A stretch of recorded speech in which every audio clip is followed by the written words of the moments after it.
तो भाई आज हम आप लोगों को इस वीडियो में पर्सनैलिटी डेवलपमेंट एंड कम्युनिकेशन इस सब्जेक्ट के भाई टोटल आप लोगों को 7 से 8 इंपॉर्टेंट क्वेश्चन विद आंसर जो है करवाने वाले हैं, जो आप लोगों के एग्जाम में आएंगे ही आएंगे। इस चीज की मैं गारंटी देता हूँ। ये जो सब्जेक्ट है भाई ये ऑल यूजी कोर्सेज में होता है। किसी को फर्स्ट सेमेस्टर में मिलता है, किसी को सेकंड में, किसी को थर्ड में, किसी को फिफ्थ में, किसी को फोर्थ में, किसी को सिक्स सेमेस्टर में। तो आपका कोई सा भी सेमेस्टर जो है हो सकता है। लेटेस्ट सिलेबस जो है भाई आप लोग अपनी स्क्रीन पे देख ही सकते हो। यही सारा जो है आप लोगों का लेटेस्ट सिलेबस है। इसमें टोटल जो है आप लोगों के 5 चैप्टर जो है दिए गए हैं। इसी लेटेस्ट सिलेबस से और प्रीवियस ईयर को एनालाइज करके ही हमने आप लोगों के लिए इंपॉर्टेंट क्वेश्चन आंसर तैयार करे हैं। मैं गारंटी देता हूं भाई अगर आप लोग इस वीडियो को देख के चले गए और इन नोट्स को पढ़ के चले जाए तो फिर आप लोग को कुछ और करने की जरूरत नहीं पड़ेगी, क्योंकि भाई इसी से ही जो है आप लोगों का 95% भी सिलेबस जो है कवर अप हो जाएगा। नोट्स का लिंक मैंने नीचे डिस्क्रिप्शन में दे दिया है, अदरवाइज आप लोग व्हाट्सएप पे भी कांटेक्ट करके नोट्स को ले सकते हो। एक चीज और क्लियर कर दूं भाई, ये सब्जेक्ट मैं आप लोगों को नहीं पढ़ाने वाला, मैडम पढ़ाने वाली है, तो ध्यान से पढ़ लीजिएगा। चलो स्टार्ट करते हैं अपने क्वेश्चन नंबर 1। तो देखो ये वाला जो हमारा क्वेश्चन है ना, इसके अंदर हमें पूरा कम्युनिकेशन के बारे में पढ़ना है कि कम्युनिकेशन क्या होता है, क्या इसका प्रोसेस है पूरा, है ना।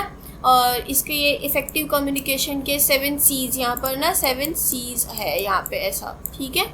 तो ये क्या होते हैं और डिफरेंट टाइप्स ऑफ कम्युनिकेशन। तो एक तरीके से पूरा सब कुछ कम्युनिकेशन के बारे में ही पढ़ना है। तो चलो स्टार्ट करते हैं। तो एक बार सारे क्वेश्चंस देख लो, ये सब क्वेश्चंस हैं इसके। अब शुरू करते हैं अपना आंसर। तो कम्युनिकेशन होता क्या है पहले उसे समझ लेते हैं।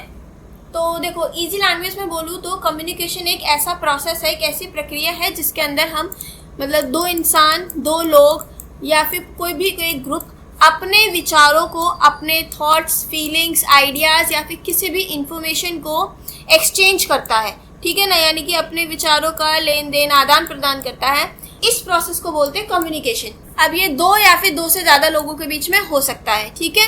तो इससे मदद मिलती है लोगों को एक दूसरे को समझने में और अपने रिश्ते बनाने में।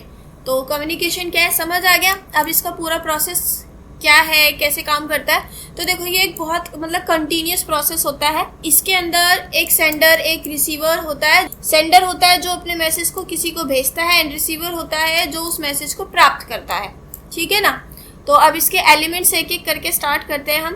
तो सबसे पहले इसके अंदर आता है सेंडर, ठीक है। सेंडर यानी कि सोर्स, वो इंसान जो अपने थॉट्स को दूसरे को समझाना चाहता है या जो अपनी बात को आगे बढ़ाना चाहता है उसको बोलते हैं सेंडर, या फिर जिससे बात की शुरुआत हो रही है, ठीक है, तो उसको बोल रहे हो आप सोर्स। उसके बाद आ जाता है मैसेज। ये वो इन्फॉर्मेशन या फिर कोई आइडिया, ओपिनियन, फीलिंग है जिसको एक्सचेंज किया जा रहा है, जिसको दूसरे वाले को समझाया जा रहा है। तो वो जो बात हो गई है, थॉट हो गया है, वो ये हमारा मैसेज। उसके बाद आ जाता है एनकोडिंग। एनकोडिंग का मतलब होता है देखो आपने किसी को कोई बात समझानी है कि आप उसको कहना चाहते हो कि इस किताब को टेबल पर रख दो, ठीक है। तो अब आपके दिमाग में ये बात तो आ गई, लेकिन आपको उसे किस तरीके से समझाना है, क्या वर्ड्स यूज़ करने हैं, सिंबल से समझाना है, साइन से, या फिर अपने हाव भाव से समझाना चाहते हैं। तो अब आपको किस तरीके से समझाना चाहते हो, उस मैसेज को किस तरीके से आगे कन्वर्ट करके उसको सेंड कर रहे हो, तो इसी को बोलते हैं एनकोडिंग। तो एनकोडिंग का मतलब होता है अपने थॉट्स, आइडियाज़ को वर्ड्स में, सिम्बल्स में, साइंस में, इन सब में कन्वर्ट करना और तब उसको आगे वाले को समझाना या फिर बताना, उसी को बोलते हैं एनकोडिंग, ठीक है। और इसको इस तरीके से किया जाता है ताकि सामने वाला बंदा आपकी बात को समझ सके। हमेशा दूसरे को ध्यान में रखकर अपनी बात को करने का तरीका चूज करना होता है। उसके बाद आ जाता है चैनल या फिर मीडियम। तो ये वो तरीका होता है या फिर ये वो माध्यम होता है जिसके जरिए मैसेज को भेजा जाता है। तो अब ये चैनल कुछ भी हो सकता है, लाइक आप किसी को बोलकर बात समझा रहे हो अपने मुंह के जरिए, टेलीफोन, ईमेल, लेटर या सोशल मीडिया के थ्रू आपने अपना किसी मैसेज को आगे भेजा है। तो ये मीडियम या फिर मेथड कोई भी हो सकता है। अब आते हैं रिसीवर पर। ये वो बंदा या फिर वो ग्रुप होता है जो उस मैसेज को सुनता है, उसे रिसीव करता है। Then decoding. देखो एनकोडिंग का मतलब था उस मैसेज को इस तरीके से ढालना, उसको इस तरीके से कन्वर्ट करना अपने मैसेज को ताकि दूसरे वाले को समझाया जा सके। डीकोडिंग का मतलब हो जाता है ये वो प्रोसेस होता है जिसमें रिसीवर जो भी मैसेज उसको मिला है उसको इंटरप्रेट करता है, अपनी समझ के हिसाब से उसे समझता है, ठीक है। तो इस प्रोसेस को बोल देते हैं डीकोडिंग। देन आता है फीडबैक। फीडबैक हमेशा वो वाला रिस्पॉन्स होता है जो रिसीवर सेंडर को देता है उसके मैसेज को सुनने के बाद। जो भी उसे समझ आता है उस मैसेज से तो वो एक फीडबैक देता है कि अच्छा तुम ये कहना चाह रहे हो, अगर सेंडर को लगता है कि रिसीवर ने उसके मैसेज को, उसकी बात को ठीक से नहीं समझा है, तो सेंडर वापस से कोशिश करता है उसको अच्छे से समझाने की। तो फीडबैक इस चीज़ में बहुत मदद करता है कि जो कम्युनिकेशन है वो अच्छे से हो और जिस बात को जैसे समझाया जा रहा है उसी तरीके से लिया जाए, ना कि उसका कोई गलत मतलब निकाल लिया जाए। ठीक है। देन आ जाते हैं नॉइज या फिर बैरियर्स पर। इसका मतलब देखो, नॉइज का मतलब यहाँ पर वो कोई भी ऐसी चीज़ जो कम्युनिकेशन के प्रोसेस में इंटरफेयर कर रही है या फिर उसको डिस्टर्ब कर रही है प्रोसेस को, उसको नॉइज बोलते हैं। यहाँ पर उसके मतलब नॉइज का मतलब यही नहीं कि शोर शराबा, अब वो कुछ भी हो सकता है, जैसे कि poor network, language problem, distraction या फिर मिसअंडरस्टैंडिंग, तो ये कुछ भी हो सकता है। तो ये सब थे हमारे एलिमेंट्स कम्युनिकेशन के प्रोसेस के। अब एक पूरा फ्लो डायग्राम देख लेते हैं हम हमारे कम्युनिकेशन के प्रोसेस का। देखो, सेंडर, उसने अपने मैसेज को एनकोड किया, ठीक है। अब उसने एक चैनल या फिर मीडियम डिसाइड किया कि उसे किस तरीके से बात को पहुंचाना है। अब मैसेज जो है रिसीवर तक आया, रिसीवर ने डिकोड किया उसको, फिर अपने फीडबैक दिया एंड देन उसे सेंडर को बताया कि लाइक मुझे तुम्हारा मैसेज समझ आया कि नहीं। अगर नहीं आया है तो फिर सेंडर वापस से इस पूरे प्रोसेस को स्टार्ट करेगा। ठीक है, इसीलिए बोला गया था कि communication is a continuous process. तो ये पूरा फ्लो डायग्राम है, इसका आप इस एग्जाम में बनाकर ज़रूर आना अगर ये आपका क्वेश्चन आता है तो। उसके अलावा कम्युनिकेशन विद नॉइज, इसका भी एक फ्लो डायग्राम दिया हुआ है कि सेंडर है। अब यहाँ पे जो ये नॉइज वाली बात आ जाती है ना, यहाँ एनकोडिंग के टाइम पे आ जाती है कि जब सेंडर अपने मैसेज को एनकोड कर रहा है तो तभी यहाँ पर ये कोई भी इंटरफेरेंस या फिर प्रॉब्लम आ सकती है, जिस वजह से मैसेज ठीक से ठीक से आगे नहीं भेजा गया। ठीक है, बाकी सब कुछ सेम है कि मैसेज, चैनल, रिसीवर, फिर उसे डिकोड किया, देन फीडबैक। ठीक है, अब आ जाते हैं हम अपने वर्बल कम्युनिकेशन पर। देखो, वर्बल कम्युनिकेशन का मतलब है कि किसी भी थॉट, आइडिया को शब्दों के द्वारा एक्सप्रेस करना या फिर बताना, उसी को बोलते हैं वर्बल कम्युनिकेशन। तो exchange of information, ideas through words, ये एक बहुत कॉमन और इफेक्टिव फॉर्म है कम्युनिकेशन का। अब ये दो तरीके से होता है, पहला ओरल एंड दूसरा रिटन। ओरल का मतलब होता है जिसमें आप अपनी बात को, वर्ड्स को बोलकर समझा रहे हैं, यानी अपने मुंह से बोल रहे हैं। ठीक है, अब ये फेस टू फेस, फोन पर, मीटिंग में, स्पीच में, डिस्कशन में, किसी भी तरीके से हो सकता है। अब इसके कुछ फीचर्स हैं, यानी कि इसकी कुछ विशेषताएं। तो सबसे पहला ये क्विक कम्युनिकेशन होता है। लाइक देखो यार, आप सामने फेस टू फेस बैठकर बात कर रहे हो तो आप जल्दी से अपनी बात को किसी को समझा सकते हो और इसमें मिसअंडरस्टैंडिंग होने के भी बहुत कम चांसेस होते हैं। दूसरा, इमीडिएट फीडबैक मिल जाता है आपको, सामने वाला पहले ही बता देता है आपको, मतलब हैंड टू हैंड बता देता है कि लाइक मुझे आपकी बात थोड़ी सी कम समझ आ रही है, दोबारा समझा दो या फिर कुछ भी। देन पर्सनल इंटरेक्शन होता है इसमें, क्योंकि ये डायरेक्ट सेंडर और रिसीवर इसमें डायरेक्ट फेस टू फेस बात कर रहे होते हैं या फिर कॉल पे भी बात कर रहे हैं, तो इसमें पर्सनल इंटरेक्शन होता है, जिस वजह से उनकी जो कम्युनिकेशन है वो ज़्यादा इफेक्टिव हो जाती है। उसके अलावा ये फ्लेक्सिबल होता है नेचर में, यानी कि इसको सिचुएशन के अकॉर्डिंग मॉडिफाई किया जा सकता है। स्पीकर अपने वर्ड्स या फिर जो भी उसकी बात करने का तरीका है उसको रिसीवर के रिएक्शन के अकॉर्डिंग चेंज कर सकता है, हैंड टू हैंड। देन इसके बाद आ जाता है इकोनॉमिकल मेथड। लाइक इसमें देखो, कोई किसी चीज़ को प्रिंट करने का पैसा, लिखने का, डॉक्यूमेंटेशन का पैसा नहीं लग रहा है, तो एकदम ये फ्री ऑफ कॉस्ट वाला मेथड है, बस हमें अपनी ज़ुबान घिसनी है। ठीक, उसके अलावा ग्रुप डिस्कशंस के लिए बहुत अच्छा मेथड है। देन अब इसके एडवांटेजेस की बात की जाए तो मैंने अभी देखो, टाइम बचता है, अंडरस्टैंडिंग बेटर होती है, रिस्पॉन्स इमीडिएट मिल जाता है, रिलेशनशिप मजबूत होती हैं, इमरजेंसीज के लिए बहुत ज़्यादा अच्छा है ये, और पार्टिसिपेशन एनकरेज होता है इससे। अगर इसके डिसएडवांटेजेस की बात की जाए तो इसका कोई परमानेंट रिकॉर्ड नहीं होता है, क्योंकि इसमें कोई रिटन प्रूफ तो है ही नहीं आपके पास। सामने वाला मुकर सकता है कि आपने तो मुझे कुछ बताया ही नहीं, अब क्या सबूत लाओगे आप। ठीक है, उसके अलावा इसमें थोड़े से मिसअंडरस्टैंडिंग के चांसेस हो जाते हैं, क्योंकि कभी कभी कोई आपकी बात को गलत ले लेता है। वैसे ज़्यादा चांसेस नहीं होते, लेकिन होते हैं। लंबे मैसेजेस के लिए, लॉन्ग मैसेजेस के लिए ये सुटेबल नहीं है। दूसरा, स्पीकिंग स्किल्स पर डिपेंड करता है कि भाई आपके बात करने का तरीका कैसा हो सकता है, आपकी थोड़ी हार्श लैंग्वेज हो या फिर आपका कॉन्फिडेंस अच्छा नहीं है या कुछ भी, तो उस पर भी डिपेंड करता है। और सीक्रेसी मेंटेन करने में बहुत मुश्किल होती है इसमें, क्योंकि देखो ऐसा होता है कि आपने किसी को एक बात बताई, उसने उसमें थोड़ा सा मिर्च मसाला लगाया और अपने तरीके से दूसरे को कोई और बात बता दी, तो इसमें सीक्रेसी को लेकर आप कोई गारंटी नहीं दे सकते। Then lack of legal evidence, legal evidence जैसी तो इसमें कोई चीज़ ही नहीं है, कोई भी अपनी बात से मुकर सकता है। ठीक है, अब आ जाते हैं रिटन कम्युनिकेशन पर। तो इसमें जब भी कोई भी इंफॉर्मेशन होती है उसको लिख कर एक्सचेंज किया जाता है। ठीक है, तो इसको बोलते हैं रिटर्न कम्युनिकेशन। इसके अंदर letter, report, notice, email, messages ये सब होते हैं। इसके फीचर्स की बात की जाए तो सबसे पहले ये एक परमानेंट रिकॉर्ड होता है, क्योंकि इनके जो डॉक्यूमेंट्स होते हैं इनको स्टोर किया जाता है फ्यूचर रेफरेंस के लिए भी। दूसरा ये फॉर्मल कम्युनिकेशन मेथड होता है। देखो किसी भी कंपनी, ऑफिस, इंस्टीट्यूट, जहाँ पे भी बिजनेस ऑर्गेनाइजेशन होते हैं उन सब में इसी मेथड को यूज़ किया जाता है अपने बात को दूसरे को बताने के लिए। ठीक, देन क्लियर और डिटेल्ड होता है। इसके अंदर मैसेजेस को पूरी तरीके से डिटेल एक्सप्लेन किया होता है अच्छे से और पूरी इन्फॉर्मेशन दी होती है। देन वाइड रीच, देखो जो इतना भी रिटर्न कम्युनिकेशन होता है ना, इसको आप एक टाइम पे बहुत सारे लोगों को पहुंचा सकते हो। देन बेटर एक्यूरेसी होती है इसके अंदर, और यूज़फुल फॉर लीगल पर्पस, इनको आप लीगल पर्पस के लिए भी यूज़ कर सकते हैं। एडवांटेजेस की बात करूँ तो वही परमानेंट एविडेंस होता है इसके अंदर।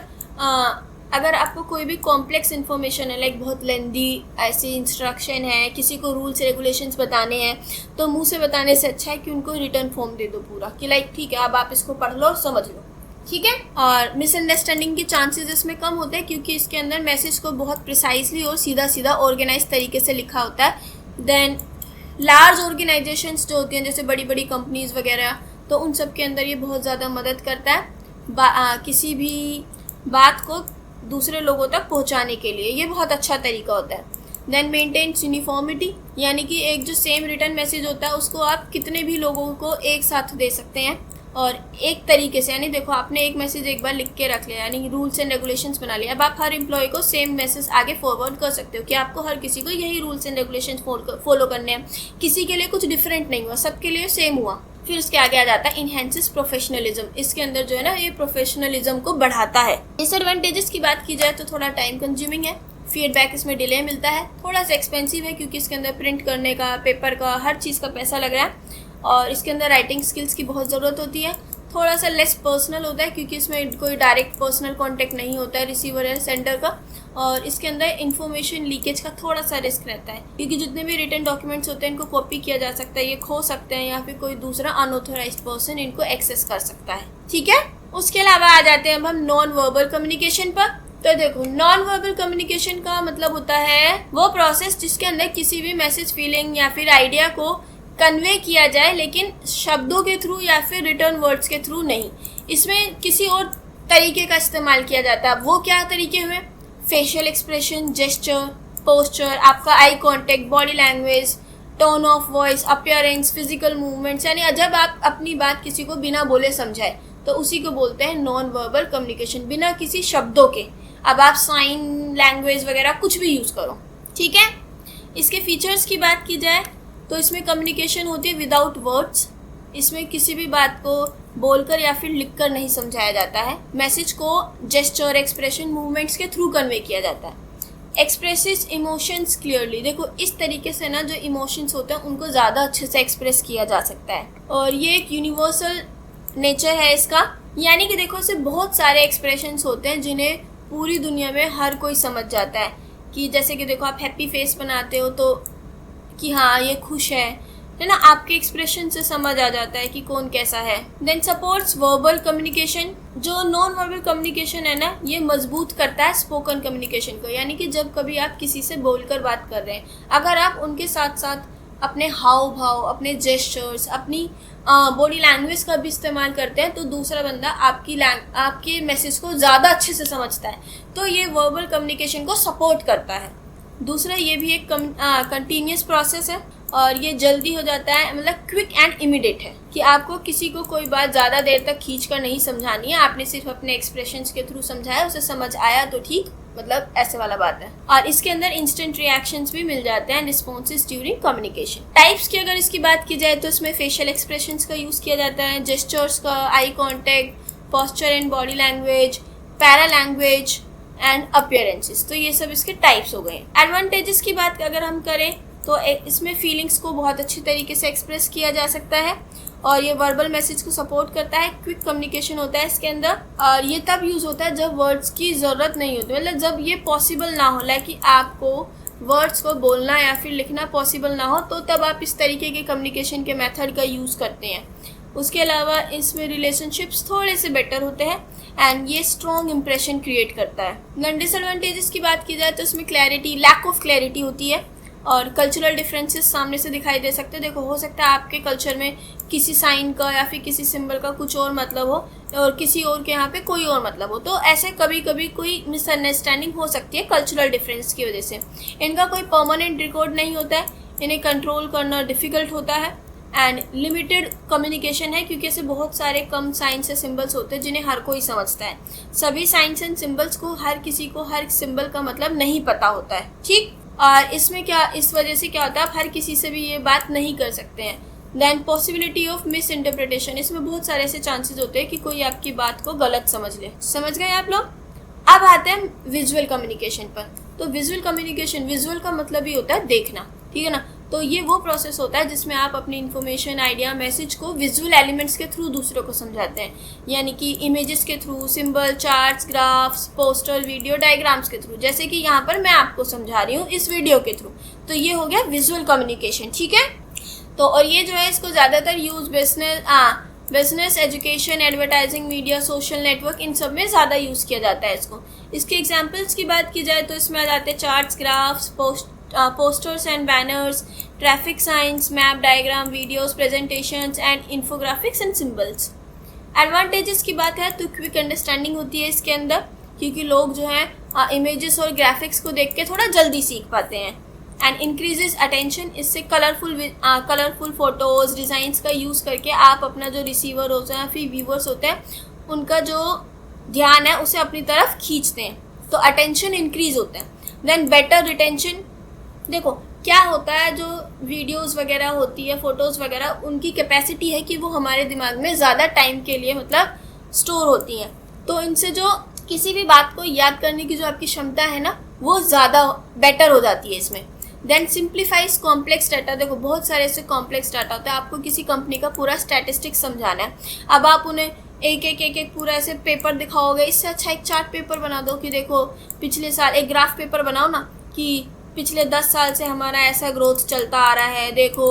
तो ग्राफ के थ्रू थोड़ा इजी हो जाता है, मतलब इन सब चीज़ों के थ्रू, विजुअल चीज़ों के थ्रू समझाना थोड़ा इजी हो जाता है। डिफ़िकल्ट इन्फॉर्मेशन को इजी तरीके से समझाया जा सकता है। Then effective for large audience, देखो जब आपको कोई एक बात बहुत सारे लोगों तक पहुंचानी है तो उनके लिए भी ये बहुत अच्छा तरीका है। Then helpful in education and training, teachers, trainers जो है आज के टाइम पे वो सब इसी विजुअल कम्युनिकेशन का ही यूज़ कर रहे हैं अपनी बात को समझाने के लिए। देन डिसएडवांटेजेस की बात की जाए तो थोड़ा सा एक्सपेंसिव मेथड होता है, टाइम कंज्यूमिंग होता है क्योंकि इसमें प्रिपरेशन टाइम लेती है। फिर देन मिस इंटरप्रिटेशन के चांसेस होते हैं, टेक्निकल नॉलेज चाहिए होती है, लिमिटेड डिटेल इन्फॉर्मेशन होती है। देखो जितने भी विजुअल्स होते हैं यहाँ आपको हर चीज़ डिटेल इन्फॉर्मेशन नहीं दे सकते हैं, इनमें बस आपको एक ओवरव्यू ज़रूर मिल सकता है, लेकिन पूरी तरीके से अच्छी इन्फॉर्मेशन रिटर्न एकदम नहीं मिल सकती। देन डिपेंडेंस ऑन इक्विपमेंट, यानी इक्विपमेंट पर भी डिपेंड करता है कि प्रोजेक्टर्स, कंप्यूटर स्क्रीन, इलेक्ट्रिसिटी, इन सब चीज़ों पर अगर इनमें कोई भी टेक्निकल फेलियर आ जाता है तो आपकी कम्युनिकेशन इंटरप्ट हो जाती है। समझ गए? अब हम बात करते हैं sign, signals and symbols in communication. इनका क्या मतलब है, कम्युनिकेशन में क्या इनका यूज़ है। तो देखो ये बहुत ज़्यादा इंपॉर्टेंट टूल्स है विजुअल कम्युनिकेशन के, ये मदद करते हैं लोगों को एक्सचेंज करने में इन्फॉर्मेशन को जल्दी, क्लियरली एंड इफेक्टिवली, ठीक है ना। अगर बात करें साइंस इन कम्युनिकेशन में तो देखो साइंस क्या होते हैं, ये वो विजुअल इंडिकेशंस होते हैं जो हमें इन्फॉर्मेशन प्रोवाइड करते हैं या फिर इंस्ट्रक्शन देते हैं किसी चीज़ के बारे में, वार्निंग या फिर डायरेक्शन, ठीक है। तो इनको बोलते हैं साइंस। जैसे कि आपने देखा होगा नो स्मोकिंग साइन, तो उसमें ऐसे बना होता है और ऐसे मना कर देता है कि स्मोकिंग नहीं करनी है। या फिर जैसे डायरेक्शन के लिए आपको उस तरफ लिखा हुआ है कि इस तरफ जाइए या फिर यहाँ से ऐसे घूम जाइए, यू टर्न ले लीजिए, तो ये सब साइंस है। ये commonly road, office, schools, hospitals और पब्लिक प्लेसेस में इनको यूज़ किया जाता है। अब इनकी इम्पोर्टेंस क्या है, ये लोगों को गाइड करने में मदद करते हैं, ऑर्डर और डिसिप्लिन मेंटेन करने में हेल्प करते हैं। वार्निंग साइंस जो होते हैं इनसे सेफ्टी इंक्रीज होती है और एक्सीडेंट्स प्रिवेंट होते हैं। डायरेक्शन साइंस जो है लोगों को मदद करते हैं किसी भी जगह को आसानी से ढूंढने में, ठीक है ना। तो यहाँ पे मैंने एग्जांपल्स भी दिए हैं साइंस के। उसके बाद आ जाते हैं सिग्नल्स। तो सिग्नल्स जो होते हैं ना, ये एक्शंस, साउंड्स और विजुअल इंडिकेशंस होते हैं। ये कोई एक स्पेसिफिक मैसेज या फिर इंस्ट्रक्शन को जो है ना वो देते हैं, मतलब किसी स्पेसिफिक मैसेज को आगे बढ़ाते हैं। इनका यूज़ ज़्यादातर ट्रांसपोर्टेशन में, इंडस्ट्रीज़ में या फिर कम्युनिकेशन सिस्टम में होता है। लाइक जैसे कि मैं एग्जांपल दे रही हूँ ट्रैफिक लाइट, तो वहाँ पे रेड कलर जो आ जाता है वो क्या सिग्नल दे रहा है आपको कि आपको रुकना है, तो उसने आपको एक स्पेसिफिक मैसेज दिया रुकने का। ग्रीन लाइट होती है तो वो आपको बोलता है कि हाँ ठीक है अब आप चल सकते हैं, तो यहाँ पे इसके इम्पोर्टेंसेस बताए हैं और यहाँ पे मैंने इसके एग्जाम्पल्स बताए हैं। उसके अलावा आ जाते हैं सिंबल्स इन कम्युनिकेशन। सिंबल्स जो होते हैं ये विजुअल रिप्रेजेंटेशन होते हैं किसी भी आइडिया, ऑब्जेक्ट या फिर मैसेज का, और ये बहुत ईजी तरीका होता है अपनी बात को समझाने का। अब यहाँ पर इनकी क्या इम्पोर्टेंस है वो मैंने बताया। अब एग्जाम्पल्स यहाँ पर देखो मैं क्या दे रही हूँ। सिंबल्स जैसे कि आपको किसी को बताना है कि हाँ ठीक है यार आई लव यू, मतलब ठीक है प्यार का सिंबल दिखाना है, तो आप क्या बनाओगे, हार्ट। ये यूनिवर्सल सिंबल्स होते हैं जिनका मतलब हर किसी को पता होता है, ये बहुत बेसिक सिंबल्स होते हैं, ठीक। ये आपने एक डव बनाई, डव यानी कि यहाँ पर एक चिड़िया की बात हो रही है, वो सफ़ेद कलर की जो उड़ती दिखाता है, तो वो जो डव है वो किसका सिंबल है, वो शांति का सिंबल है, ये सबको पता है। कि आपने रेड क्रॉस बनाया तो ये किसका सिंबल है, मेडिकल हेल्प का सिंबल है, ठीक है। तो ये कुछ ऐसे सिंबल्स होते हैं जिनका यूनिवर्सल कुछ मतलब होता है जो हर किसी को पता होता है। इनकी हेल्प से भी आप कम्युनिकेशन कर सकते हैं, अपनी बात को समझा सकते हैं, और ये ईजी तरीका होता है। अब ये कम्युनिकेशन को इफेक्टिव कैसे बनाते हैं, ये जो साइन, सिग्नल और जो सिंबल्स हैं ये कैसे कम्युनिकेशन को इफेक्टिव बनाते हैं। पहला, ये क्विक अंडरस्टैंडिंग कराते हैं। इनके माध्यम से जो मैसेज होता है वो आसानी से इंस्टेंटली जल्दी पहुंच जाता है रिसीवर तक, ठीक है। और इनके कुछ यूनिवर्सल मीनिंग होते हैं जो हर किसी को पता होते हैं, तो बात को समझना इजी हो जाता है। टाइम को बचाता है, सेफ्टी इंप्रूव करता है जैसे कि वार्निंग साइन और ट्रैफिक सिग्नल्स होते हैं, और कन्फ्यूजन को कम करता है और अटेंशन को अट्रैक्ट करता है। अब इसके मैंने यहाँ पे कुछ 2 एग्जांपल्स दिए हैं। ट्रैफिक सिग्नल का एक एग्जांपल दिया और एक नो स्मोकिंग सिंबल का दिया है, तो इसके तो आप खुद ही देख लेना एग्जांपल्स को, तो ठीक है। अब आ जाते हैं हम कल्चरल एस्पेक्ट्स ऑफ कम्युनिकेशन। देखो ये वाला टॉपिक मैंने यहाँ पे आपके लिए एडिशनल ऐड किया है कि कम्युनिकेशन के अंदर कल्चरल एस्पेक्ट्स, सांस्कृतिक पहलू की क्या इंपॉर्टेंस होती है और क्या क्या है, ठीक है। देखो संस्कृति भी जो है ना, कल्चर जो है ना, वो बहुत इंपॉर्टेंट रोल प्ले करता है कम्युनिकेशन के अंदर। तो इसको मैंने 3 टाइप्स के अंदर डिवाइड किया है। इंट्रा कल्चरल कम्युनिकेशन, यानी कि जब आप कोई ऐसे 2 लोग बात कर रहे हैं जिनका सेम कल्चर, सेम सोसाइटी से आते हैं, और जब वो अपने आपस में बात करते हैं उसको बोलते हैं इंट्रा कल्चर कम्युनिकेशन। तो इसके यहाँ पे 2 एग्जाम्पल्स भी दिए हैं। देन उसके अलावा आ जाता है इंटरकल्चरल। इंटरकल्चरल का मतलब होता है जब कोई 2 लोग या फिर 2 ग्रुप आपस में बात कर रहे हैं जिनका जो कल्चर है वो एकदम डिफरेंट है, ठीक है ना, तो उसको बोलते हैं इंटरकल्चरल कम्युनिकेशन। और यहाँ पे मैंने उसके एग्जाम्पल्स भी दिए, इंटरनेशनल बिजनेस मीटिंग्स वगैरह, फॉरेन स्टूडेंट्स। देन उसके बाद आ जाता है क्रॉस कल्चरल कम्युनिकेशन। देखो क्रॉस कल्चर के अंदर भी वही होता है, यहाँ पर भी वो उन लोगों के बीच में बात होती है जो एकदम जो सेम कल्चर से नहीं आते हैं, ठीक है। लेकिन यहाँ पर जो कल्चरल डिफरेंसेस है ना, वो क्या हो सकते हैं, लाइक उनका स्टडी को लेकर बातों को उनको कंपेयर किया जाना, स्टडी एंड समझा जाता है इंटरेक्शंस के बीच में। यहाँ पर भी 2 लोग आपस में जो बात करते हैं वो एकदम कल्चरली डिफरेंट होते हैं, यानी कि वो दूसरे कल्चर से आते हैं। लेकिन इस तरीके की जो कम्युनिकेशन होती है, इसमें जब भी ऐसे 2 लोग आपस में बात करते हैं तो वो एक दूसरे को समझने की कोशिश करते हैं, ठीक है ना, तो इसको बोलते हैं क्रॉस कल्चरल कम्युनिकेशन। तो यहाँ पे मैंने इसके कुछ एग्जाम्पल्स भी दिए हैं आपको। देन उसके अलावा आ जाते हैं अब अपने इलेक्ट्रॉनिक कम्युनिकेशन पर। नाम से ही समझ आ रहा है, इलेक्ट्रॉनिक कम्युनिकेशन यानी कि वो प्रोसेस जिसके अंदर किसी मैसेज को सेंड करने के लिए या फिर रिसीव करने के लिए इलेक्ट्रॉनिक डिवाइसेस का या फिर डिजिटल टेक्नोलॉजी का यूज़ किया जाए, ठीक है। यानी कि इंटरनेट, कंप्यूटर, मोबाइल फ़ोन या फिर दूसरी इलेक्ट्रॉनिक मीडिया का अगर यूज़ किया जाता है तो उसको बोलते हैं इलेक्ट्रॉनिक कम्युनिकेशन। अब इसके फीचर्स की बात की जाए तो ये फास्ट कम्युनिकेशन होता है, वाइड कनेक्टिविटी यानी कि बहुत ज़्यादा लोगों के साथ आप कनेक्ट कर सकते हैं इसको, पूरी एक दुनिया, आप एक देश से दूसरे देश में भी बात कर सकते हैं। देन डिजिटल स्टोरेज होता है, इसमें आप मैसेजेस वगैरह जो भी होते हैं उनको डिजिटली स्टोर कर सकते हैं, उनको रिकॉर्ड रख सकते हैं। देन मल्टीमीडिया कम्युनिकेशन यानी कि इसके अंदर text, audio, video, image, animation हर चीज़ को सपोर्ट करता है। ये कॉस्ट इफेक्टिव मेथड है, इसके अंदर किसी चीज़ का प्रिंटिंग वगैरह का पैसा नहीं लगता है। देन इजी एक्सेसिबिलिटी है, आज के टाइम पे तो देखो हर किसी के पास मोबाइल फ़ोन, लैपटॉप वगैरह होता है, इंटरनेट सर्विसेज हर जगह, तो आज के लिए तो ये बहुत ईजी हो चुका है। टाइप्स की बात की जाए तो इसमें email, instant messaging, video conferencing, social media, telephone, mobile communication and fax and electronic data transfer, तो ये सब इसके टाइप्स हो गए हैं, ठीक है। तो इलेक्ट्रॉनिक कम्युनिकेशन क्या है वो भी समझ आ गया। उसके बाद आ जाता है 7 C's of effective communication. Effective communication के 7 C's, तो देखो ये वो प्रिंसिपल्स हैं जिनको हर जगह यूज़ किया जाता है। तो वो क्या क्या है, clear, concise, concrete, correct, coherent and complete and courteous. तो ये 7 C's हैं जिनका यूज़ किया जाता है किसी भी कम्युनिकेशन को इफेक्टिव बनाने के लिए। तो क्लियर कम्युनिकेशन का मतलब होता है कि आप जब भी कोई बात किसी को समझाना चाहते हैं तो कम्युनिकेशन करने का तरीका वगैरह जो भी है वो क्लियर और इजी तरीका होना चाहिए जो सामने वाले को समझ आ सके। यानी कि सेंडर को अपनी बात किसी सिंपल लैंग्वेज में और इस तरीके से बतानी है ताकि उसको रिसीवर समझ सके। ठीक है ना, यहाँ पे एग्जाम्पल भी देखकर चल रही हूँ मैं, वो आप खुद से देख लेना। दूसरा कंसाइज कम्युनिकेशन, देखो बात को बढ़ा चढ़ाकर बताने से अच्छा है पॉइंट टू पॉइंट बताइए। ठीक है ना, और कोशिश कीजिए कि उसे अननेसेसरी बिना बात के बार बार रिपीट ना करे या फिर बिना बात के उसके अंदर डिटेल्स न जोड़ी जाए, जिससे क्या होता है कम्युनिकेशन का टाइम भी बचता है और रिसीवर जो है वो सिर्फ काम की बात पर ध्यान देता है। उसके अलावा आ जाते हैं कंक्रीट कम्युनिकेशन, यानी कि जो भी आपका मैसेज है वो स्पेसिफिक, डेफिनेट और सपोर्टेड होना चाहिए बाय फैक्ट्स और एग्जांपल्स। यानी कि आपको पता होना चाहिए आप जो बात कह रहे हैं वो कब, कहाँ, कैसे हुई थी, या जो भी मैसेज आपका है, और उस अगर कोई आपके पास फैक्ट्स वगैरह है उसको आप कोई एग्जांपल्स वगैरह है तो आप वो भी दे सकते हैं। ठीक है ना।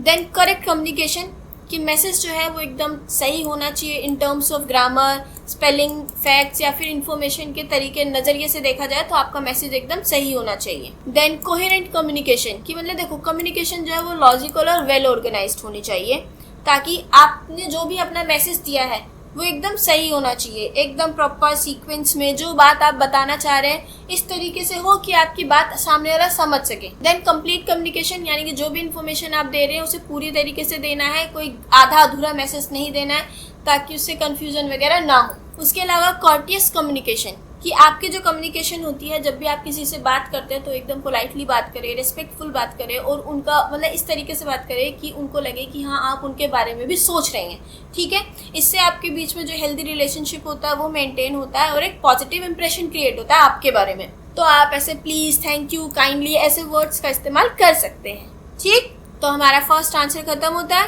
अब करते हैं अपने सेकंड क्वेश्चन। इसके अंदर हमें कम्युनिकेशन के बैरियर्स बताने हैं और उसको 2 एग्जांपल्स भी देने हैं। लाइक बैरियर्स ऑफ कम्युनिकेशन क्या होते हैं। ठीक है, तो बैरियर्स टू कम्युनिकेशन, देखो बैरियर्स का मतलब या फिर नॉइस का मतलब हो जाता है वो कोई भी ऑब्स्टिकल या फिर डिफिकल्टी, इंटरफेरेंस जिसकी वजह से मैसेज जो है वो अच्छे से रिसीवर तक ना पहुंच पाए, तो उसी को बोलते हैं बैरियर। अब अगर टाइप्स ऑफ बैरियर्स की बात की जाए तो उसमें फिजिकल बैरियर्स की बात हो सकती है। फिजिकल बैरियर्स होते हैं एनवायरमेंटल या फिर फिजिकल कंडीशंस जिनकी वजह से कम्युनिकेशन सही से नहीं हो पाता है, लाइक शोर शराबा, disturbance, long distance, poor internet connection या फिर कोई फॉल्टी इक्विपमेंट की कोई इक्विपमेंट ही खराब है, तो ये हो जाता है हमारे फिजिकल बैरियर के एग्जाम्पल्स। ठीक, देन दूसरे जाते हैं लैंग्वेज और सिमेंटिक बैरियर्स। अब ये जो बैरियर्स आते हैं ये क्यों आते हैं, ये डिफरेंस इन लैंग्वेज की वजह से, कि लाइक पूरा कल्चरल डिफरेंस हो गया, वोकैबुलरी आपकी सही नहीं है, ग्रामेटिकल मिस्टेक्स या फिर इंटरप्रिटेशन ऑफ वर्ड्स, कि मतलब किसी ने किसी बात कोई वर्ड ऐसा यूज़ किया जिसके बहुत सारे मतलब है और आपने उसको कुछ और समझ लिया।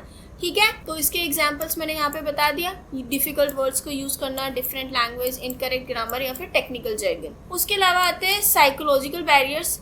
इसके अंदर वो वाले बैरियर्स आते हैं जो किसी के इमोशन, एटीट्यूड या फिर मेंटल कंडीशन से रिलेटेड होते हैं, जैसे कि स्ट्रेस, फियर, एंगर या फिर लैक ऑफ कॉन्फिडेंस। अगर किसी के अंदर कॉन्फिडेंस नहीं है तो वो अपनी बात को अच्छे से नहीं समझा पाता है, या फिर कोई अभी स्ट्रेस में है, डरा हुआ है, तो उनको बात समझाना या फिर वो किसी को अपनी बात नहीं समझा पाएंगे।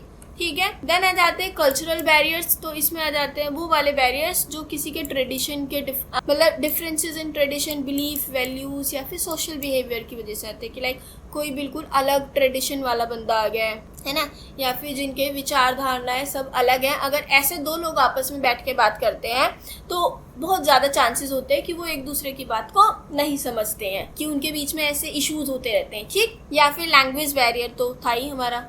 देन ऑर्गेनाइजेशनल बैरियर्स आता है, ये किसी एक ऑर्गेनाइजेशन के अंदर होते हैं। अब ये किसी भी कारण से हो सकता है पुअर मैनेजमेंट हो उसके अंदर, या फिर पुअर कम्युनिकेशन सिस्टम हो, कि लाइक कोई भी आपस में जितने भी कलीग्स हैं वो बात ही नहीं करते हैं। ठीक है ना, तो यहाँ पे उसके एग्जांपल्स दिए मैंने। देन उसके अलावा आ जाता है टेक्नोलॉजिकल बैरियर। यहाँ पे उसके एग्जांपल्स दे, देखो टेक्नोलॉजी की वजह से अगर कभी कोई कम्युनिकेशन का प्रोसेस खराब होता है, इंटरनेट वगैरह की वजह से, नेटवर्क फेलियर, तो वो हो जाता है टेक्नोलॉजिकल बैरियर्स। अब हम देखते हैं effective ways to overcome barriers to communication. अब कोई ऐसे तरीके देख जिनका यूज करके हम इन बैरियर्स से ओवरकम कर सकते हैं। ठीक है, तो सबसे पहले सिंपल और क्लियर लैंग्वेज को यूज करो, कि सेंडर जो है वो अपनी बात को बहुत सिंपल, क्लियर और ऐसे शब्दों का इस्तेमाल करो जो हर किसी को समझ आते हो। डिफिकल्ट वोकैब यूज मत करो। Then develop active listening skills. देखो किसी को अपनी बात समझाने से पहले किसी की बात समझना भी सीखो, सुनना भी सीखो। अगर आपकी लिसनिंग स्किल्स अच्छी होगी तो आप किसी को बात भी अच्छे से समझा पाओगे, और जब आपकी लिसनिंग स्किल्स अच्छी है तो आपको दूसरों की बातें भी ज़्यादा अच्छे से समझ आएंगी, ठीक है। Then encourage feedback. अगर आपको कभी बात समझ भी नहीं आती है तो आप उस बंदे को वहीं के वहीं रोको कि हाँ ठीक है, मुझे आपकी बात समझ नहीं आ रही है, आप मुझे दोबारा समझा दीजिए, ठीक है। उसके अलावा अवॉइड नॉइज एंड डिस्ट्रैक्शन। कोशिश कीजिए कि आप एक अच्छे एनवायरनमेंट में बैठकर बात कर रहे हो जहाँ पे कोई इंटरप्शंस वगैरह ना। देन उसके अलावा इम्प्रूव नॉन वर्बल कम्युनिकेशन। देखो आपको अपनी body language, eye contact, facial expression, इन सब चीज़ों पे काम करना होगा, क्योंकि ये चीज़ें बहुत ज़्यादा रोल प्ले करती हैं किसी को अपनी बात समझाने में। देखो कई बार आप अपने शब्दों से बात को नहीं समझा पाते हैं, सिर्फ अपने हाव भाव से समझा जाते हैं, तो नॉन वर्बल कम्युनिकेशन को भी इम्प्रूव करना होगा। Then respect cultural differences. देखो जो लोग डिफरेंट कल्चर से आए हैं, आपको उनकी डिसरिस्पेक्ट ना करके उनकी बात को समझो, ठीक है। वो आपसे क्या दूसरी जगह से आए हैं, उनका लैंग्वेज बैरियर हो सकता है, उनके यहाँ पे कुछ और कस्टम्स एंड रिलीजन वगैरह कुछ भी हो सकता है, तो उसको रिस्पेक्ट करो और उनकी बात को सोच समझकर उन्हें ध्यान में रखकर अपनी बात बताओ। इस तरीके से बताओ कि वो भी आपको समझ सके। समझ आ गया? तो ये वाला आंसर भी हमारा यहाँ पे खत्म होता है। अब करते हैं अपना थर्ड क्वेश्चन। इसके अंदर हमें इमोशनल इंटेलिजेंस क्या होता है ये सब बताना है। तो शुरू करते हैं। इमोशनल इंटेलिजेंस क्या होता है? देखो इसकी शॉर्ट फॉर्म है EI। देखो इसका मतलब होता है किसी का अपने खुद के इमोशंस को समझना, उन्हें मैनेज करना, मतलब अपने खुद के इमोशंस को समझ लेना उनको अच्छे से, और दूसरों के इमोशंस को भी समझना और उनके इमोशंस पे रिस्पॉन्ड करना अप्रोप्रिएटली, इसी को बोलते हैं इमोशनल इंटेलिजेंस, ठीक है। कि आपको पता है कि मुझे कब अपना गुस्सा दिखाना है, कब कंट्रोल करना है, किस तरीके से मैनेज करना है अपने आप को इमोशनली, तो दैट इज इमोशनल इंटेलिजेंस। और यही चीज़ अगर आपको दूसरों के बारे में भी समझ आ रही है कि हाँ ठीक है, इसको अभी गुस्सा आ रहा है तो इसको अभी और गुस्सा नहीं दिलाना है, और आप उसको भी समझ पा रहे हैं, तो इसको ही बोलते हैं इमोशनल इंटेलिजेंस। क्लियर हो गया? यहाँ पर इसकी एक मैंने डेफिनेशन भी दी है, तो ये आप खुद देख लेना। इसके फीचर्स की बात करते हैं, यानी कि इसकी विशेषताओं की। तो सबसे पहले इसमें आ जाता है सेल्फ अवेयरनेस। देखो जो जितने भी इमोशनली इंटेलिजेंट लोग होते हैं ना, वो खुद के इमोशंस को, अपनी स्ट्रेंथ, अपनी कमजोरी, अपने बिहेवियर को बहुत अच्छे से जानते हैं। तो उन्हें पता है कि हमें कब कहाँ किस तरीके से रिएक्ट करना है, कब कहाँ कैसे फैसले लेने हैं, ठीक है। वो सेल्फ अवेयर होते हैं। Then self control. देखो ये जो इमोशनल इंटेलिजेंस वाला फैक्टर है, ये जो लोग होते हैं ये अपने आप को अच्छे से कंट्रोल करना जानते हैं, अपने गुस्से को, स्ट्रेस को, फियर को। इन लोगों को पता है हमें कब गुस्सा करना है, कब नहीं करना है, किस तरीके से अपने आप को शांत रखना है। देन थर्ड आ जाता है एम्पैथी। देखो एम्पैथी का जो, तो ये एक एबिलिटी है दूसरों के फीलिंग्स को समझने की और उसे शेयर करने की, जो एबिलिटी होती है उसको बोलते हैं एम्पैथी। तो जो इमोशनली इंटेलिजेंट लोग होते हैं ना, वो दूसरों के प्रति केयर दिखाते हैं, रिस्पेक्ट दिखाते हैं, सेंसिटिविटी दिखाते हैं कि हाँ ठीक है, हम आपकी फीलिंग्स को समझ सकते हैं। इसी को बोलते हैं एम्पैथी, किसी से सहानुभूति रखना, ठीक। देन गुड कम्युनिकेशन स्किल्स, कि जो इमोशनल इंटेलिजेंट लोग होते हैं वो अच्छे से रिस्पेक्टफुली और क्लियरली बात करना जानते हैं, कम्युनिकेट करना जानते हैं। इन लोगों की कम्युनिकेशन स्किल्स अच्छी होती है, तो ये इसका एक फीचर हुआ। देन पॉजिटिव रिलेशनशिप्स, जो इमोशनल इंटेलिजेंस है वो हेल्प करता है ट्रस्ट बनाने में, मतलब कोऑपरेशन करने में और अपने रिलेशनशिप्स को अच्छा बनाने में। देन मोटिवेशन, इमोशनली इंटेलिजेंट जो इंडिविजुअल होते हैं ना, वो हमेशा मोटिवेटेड रहते हैं, उनका मेन फोकस हमेशा अपने गोल पर होता है, ठीक है। तो ये होगा इसके फीचर्स। अब अगर बात की जाए इसके मॉडल्स की, इमोशनल इंटेलिजेंस के मॉडल्स की, तो इसके 3 मॉडल होते हैं main: ability model, mixed model and trait model. जो एबिलिटी मॉडल होता है इसका, वो पीटर सेलोवे और जॉन डी मेयर ने दिया है। तो इनका मानना है कि इसकी जो इमोशनल इंटेलिजेंस होते हैं, ये एक मेंटल एबिलिटीज का पूरा सेट है, जो कि इमोशंस को किस तरीके से समझना है या मैनेज करना है, इनसे रिलेटेड है। तो इस पूरे सेट को ही इन्होंने इमोशनल इंटेलिजेंस बता दिया है। तो इसके क्या क्या मेन कंपोनेंट्स बताए हैं इन्होंने: perceiving emotions, using emotions, understanding emotions and managing emotions. ये सब इन्होंने इसके मेन कंपोनेंट्स बताए हैं। परसीविंग इमोशंस यानी कि खुद के इमोशंस को समझना और दूसरे के इमोशंस को समझना, उन्हें परसीव करना है, ठीक है ना। यूजिंग इमोशंस यानी कि देखो इमोशंस का यूज किया जा सकता है थिंकिंग को इम्प्रूव करने में, क्रिएटिविटी को बढ़ाने में, या फिर प्रॉब्लम सॉल्विंग एबिलिटीज को इम्प्रूव करने में।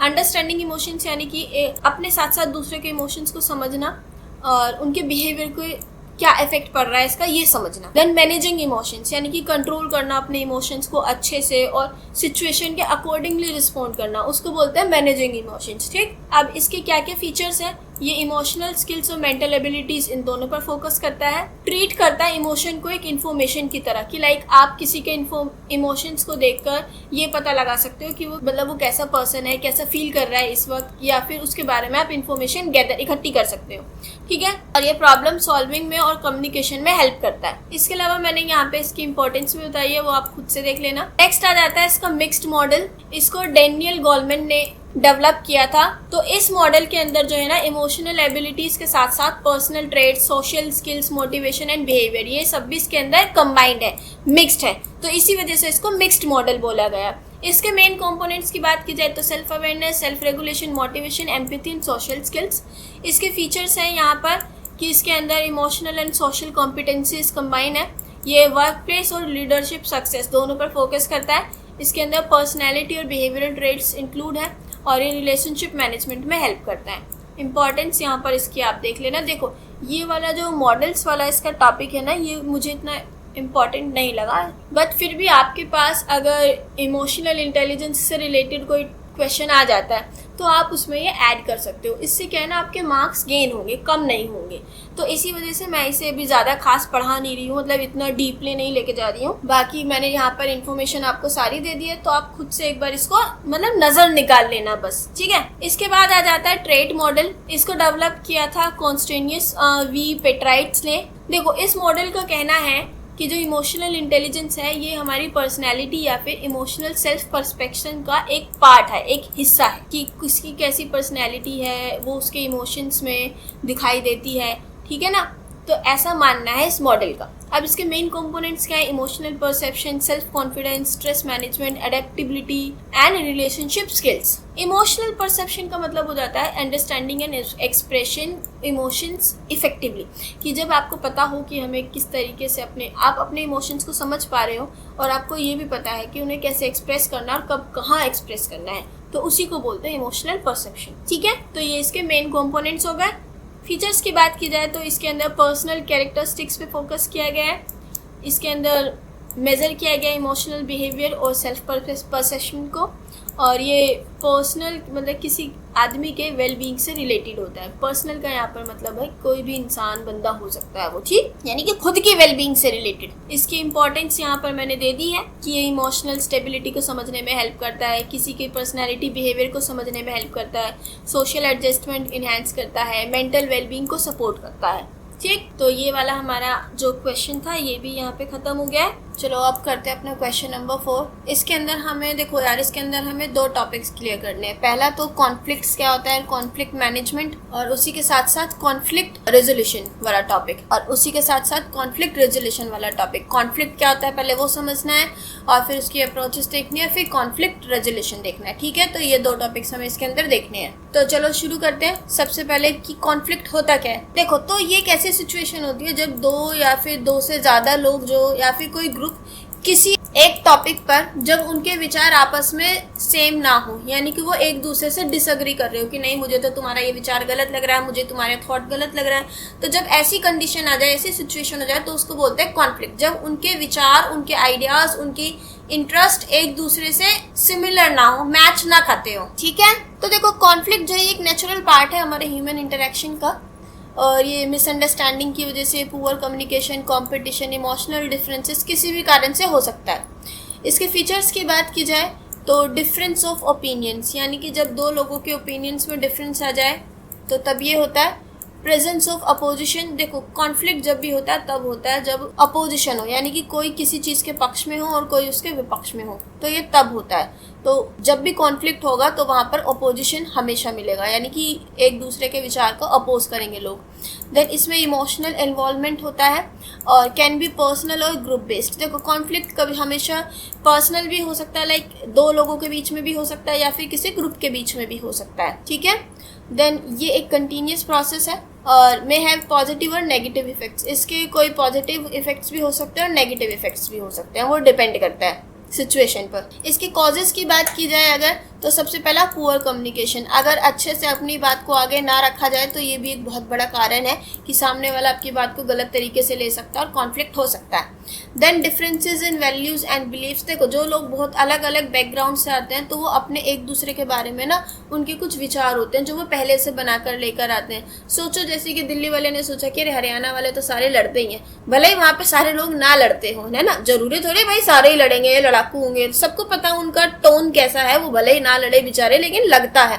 तो अगर कोई अपने दिमाग में पहले से ही कुछ बात बना ले तो ये भी कुछ कारण होते हैं जिन वजह से कॉन्फ्लिक्ट्स हो जाते हैं, ठीक है। देन इसके अलावा कंपटीशन और इमोशनल फैक्टर्स भी होते हैं कुछ, जैसे कि गुस्सा है या फिर स्ट्रेस में है कोई, जेलसी, फ्रस्ट्रेशन, इनकी वजह से भी हो जाता है। देन लैक ऑफ कोऑपरेशन, अगर कोई साथ में मिलजुल कर काम नहीं कर रहा है तो उस वजह से भी मिसअंडरस्टैंडिंग हो जाती है एंड देन कॉन्फ्लिक्ट्स क्रिएट हो जाते हैं। उसके अलावा अनक्लियर रोल्स एंड रिस्पॉन्सिबिलिटीज़, अगर किसी को अपने रोल्स अपनी ड्यूटीज़ पता ही नहीं है कि उसे क्या काम करना है क्या नहीं करना है, तो इस वजह से भी कॉन्फ्लिक्ट्स क्रिएट होते हैं। अगर हम कॉन्फ्लिक्ट्स के टाइप्स देखें तो उसमें सबसे पहला आता है इंट्रापर्सनल कॉन्फ्लिक्ट। तो ये होता है एक इंसान के अंदर खुद से, लाइक वो अपने आप को ही लेके या फिर अपने आप में ही कहीं ना कहीं जूझ रहा है अपने आप से ही, जब वो कंफ्यूजन हो, मतलब कंफ्यूज हो रहा है, स्ट्रेस या फिर डिफिकल्टी हो रही है उसको डिसीजन लेने में, तो इस तरीके की कंडीशन में जो कॉन्फ्लिक्ट्स होते हैं उसको बोलते हैं इंट्रापर्सनल कॉन्फ्लिक्ट। ये किसी एक इंडिविजुअल से रिलेटेड होते हैं, ठीक है। उसके अलावा ये होते हैं इंटरपर्सनल कॉन्फ्लिक्ट, ये दो या फिर दो से ज़्यादा लोगों के बीच में होते हैं, ठीक है। और ये उनके ओपिनियंस, एटीट्यूड, इंटरेस्ट या फिर बिहेवियर में डिफरेंसेस यानी कि बदलाव की वजह से भी हो सकता है, और या फिर पुअर कम्युनिकेशन एंड मिसअंडरस्टैंडिंग की वजह से भी हो सकते हैं। उसके अलावा ग्रुप कॉन्फ्लिक्ट, यानी कि ग्रुप्स के बीच में भाई साहब विवाद हो गया, टीम्स की आपस में बन नहीं रही है, डिपार्टमेंट्स की आपस में नहीं बन रही है तो ऐसी कंडीशंस में उसको बोलते हैं ग्रुप कॉन्फ्लिक्ट। ये बहुत सारे कारण की वजह से हो सकता है कि कोऑर्डिनेशन नहीं है, कोऑपरेट नहीं कर रहे हैं एक दूसरे को, जिसकी वजह से टीम वर्क नहीं हो पा रहा है, तो लोग अच्छे से काम नहीं कर पा रहे हैं। देन उसके अलावा ऑर्गेनाइजेशनल कॉन्फ्लिक्ट, यानी कि किसी एक ऑर्गेनाइजेशन के अंदर ही भाई साहब डिपार्टमेंट की डिपार्टमेंट से नहीं बन रही, लोगों की लोगों से नहीं बन रही, तो इसको बोलते हैं ऑर्गेनाइजेशनल कॉन्फ्लिक्ट। ये बहुत सारे कारण से हो सकता है, कोई management issue, policies, authority, workload, resource allocation, तो इसके भी बहुत सारे रीजंस हैं। देन उसके बाद आता है कल्चरल कॉन्फ्लिक्ट। ये होता है जब कोई दो लोग या फिर मतलब जब लोग दूसरे कल्चर से आते हैं और एक जगह आके काम कर रहे हैं तो उनके कल्चरल डिफरेंसेस की वजह से भी लोगों की नहीं बनती है, ठीक है ना। अब बात करते हैं कॉन्फ्लिक्ट रेजोल्यूशन की। तो देखो ये एक ऐसा प्रोसेस है जिसके अंदर जितने भी डिसएग्रीमेंट्स हो या फिर मिसअंडरस्टैंडिंग होती है लोगों के बीच में, ग्रुप के बीच में, तो उनको सॉल्व करने की कोशिश की जाती है। उस प्रोसेस को बोलते हैं कॉन्फ्लिक्ट रेजोल्यूशन, ठीक है। तो इसके लिए 5 स्ट्रेटजीज है जिनको फॉलो किया जाता है कॉन्फ्लिक्ट्स को सॉल्व करने के लिए। तो सबसे पहले क्विक द इशू अर्ली।